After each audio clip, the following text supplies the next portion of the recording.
Thank you, Mr. Chairman. Edward Lawrence with Fox Business. So with near 4% unemployment rate, that should be low enough to bring people in from the sidelines in terms of hiring. But we're seeing the hiring rates have been stuck at 2023, 2024 levels. So what's going on there? Yeah, so that's a feature has been for some time a feature of this labor market. You have pretty high participation accounting for aging. You've got wages that are consistent with 2% inflation, assuming that we're going to keep getting relatively high productivity. We've got unemployment, pretty close to its natural level. But the hiring rate is quite low, but so is the layoff rate. So you look at initial claims or layoffs, so you're not seeing people losing their jobs, but you're seeing that people who don't have a job having to wait longer and longer. And, the question is, which way does that break? If we were to see a meaningful increase in layoffs, then that would probably translate fairly quickly into unemployment because people are, it's not a big hiring market. We've been watching that, and it's just not in the data. It hasn't happened. What we've had is a low firing, low hiring situation, and it seems to be in balance now for the last 6, 7, 8 months. That's where we are. There's healthy levels of job creation too. So overall, it's a labor market that's in balance, and we watch it very carefully. So then, have we seen the new administration's policies in the economic numbers yet? And when do you anticipate that happening? In labor or in other? In labor and inflation, just across the economy, have we started to see the new policies take effect in the numbers? Only in a kind of an early way. I mean, it's only been a few months, right?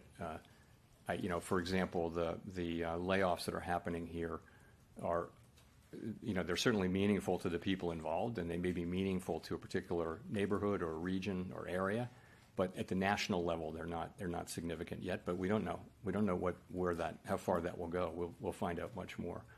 I mentioned that you saw we've had two very strong goods inflation readings in the last 2 months, which is very unexpected. I think hard to trace it to specific tariffs, but it must have something to do with, it's either noise and it'll come back, and that's very possible too. But if it is persistent, then it must be to do with people buying ahead of tariffs or raising prices ahead of tariffs and things like that. Those kinds of things happen, and they're very, very hard to capture because so much of it is indirect. A great example is their washing machines were tariffed in the last round of tariffs, and prices went up. But prices also went up on dryers, which were not tariffed.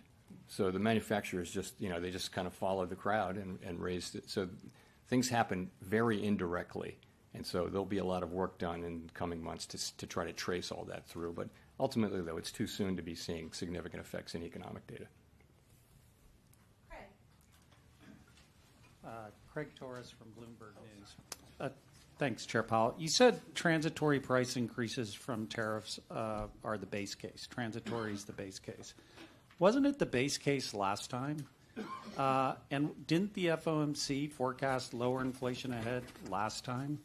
And wasn't the lesson that it quickly got into services, haircuts, daycare, everything else? And so I'm just wondering why the 9 aren't taking that on board and are cutting twice this year. When you say last time, are you talking about the last pandemic? Yes, during the pandemic. Because you could have been talking about the last time there were tariffs, in which case the inflation was transitory. Yeah, no, of course we're well aware of that, and it's still the truth. If there's an inflationary impulse that's going to go away on its own, it's not the right policy to tighten policy, because by the time you have your effect, you're in effect by design, you are lowering economic activity and employment. And if that's not necessary, you don't want to do it. In real time, as we know, it's hard to make that judgment. And we're well aware, of what happened, obviously, with the pandemic inflation. But I mean, we have to look at this as a different situation. There are differences and similarities.